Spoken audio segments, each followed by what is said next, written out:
Good afternoon, it's Caroline Stevens, Seeking the Truth.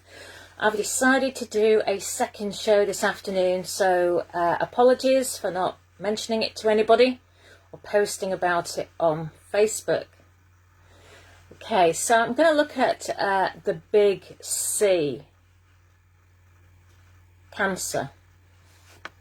And I'm going to read out a few pointers from somebody who watches my videos.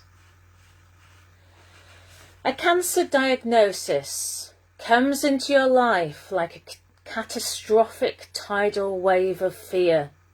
We've all been touched by it, including his mother, father, sister-in-law, cousins, and many friends.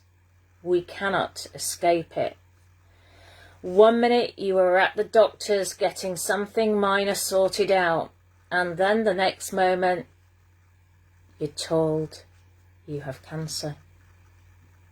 Then your doctor or oncologist bombards you with a whirlwind of treatments you have to have immediately, while your head is still spinning from the diagnosis. Your next step can mean the difference between life or death. Why has this situation been going on for so long? Everybody wants to see an end to this terrible disease that has taken so many of our loved ones. Tens of thousands of people raise money every week for cancer research, and they've been doing so for years. For them, raising money is the only thing they can do, continually hoping one day a cure will be found.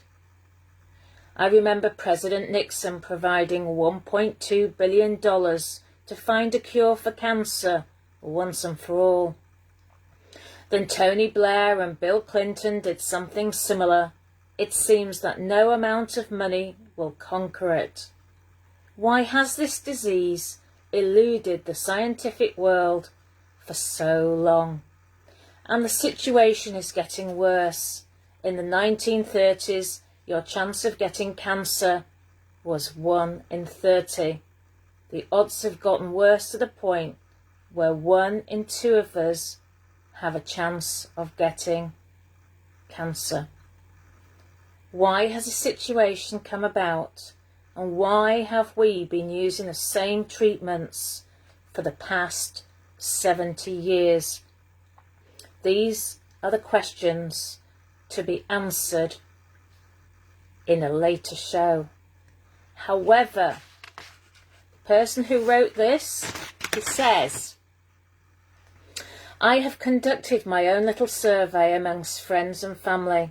I asked the question, do you think cancer research investigates all possible cures for cancer? And every time the answer came back, yes, or of course. But it's not true. Cancer research will only investigate cures that can be patented, cures that can make huge returns for their shareholders and investors. This proves without a shadow of a doubt it is not a charity and should not be classed as one. The definition in the dictionary of charity is love, kindness, disposition to think kindly of others, practical kindness. There is nothing kind or loving about deceiving people into giving up their hard-earned cash to make those working in the pharmaceutical industry extremely rich.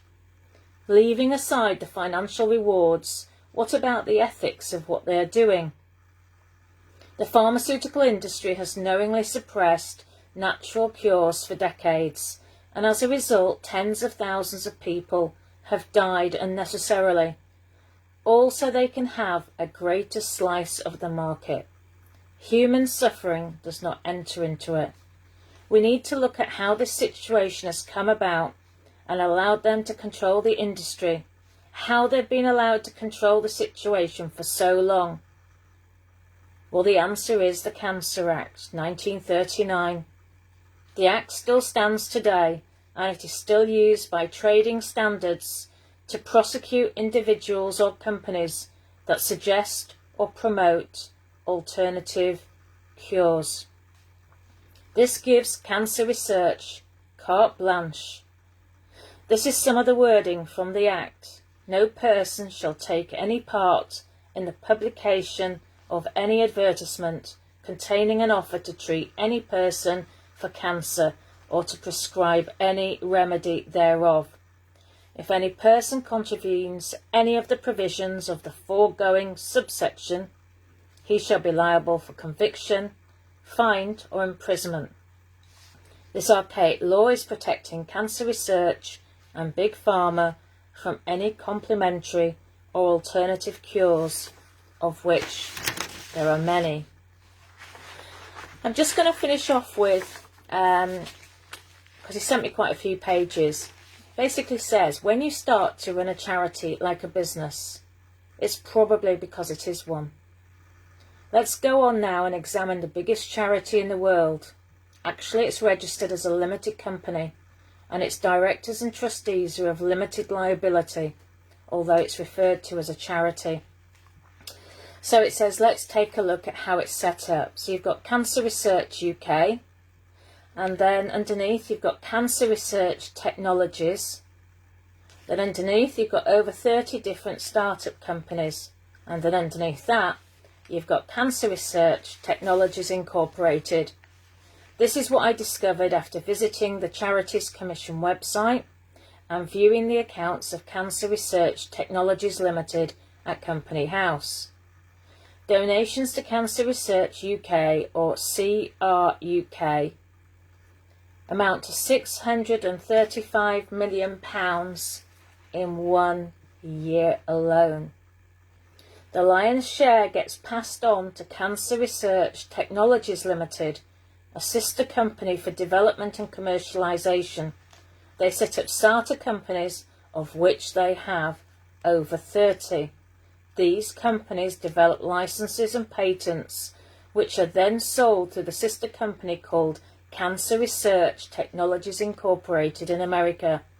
The startup companies and the patents are sold for millions of pounds to the benefit of interested parties. This is what happens to your donations.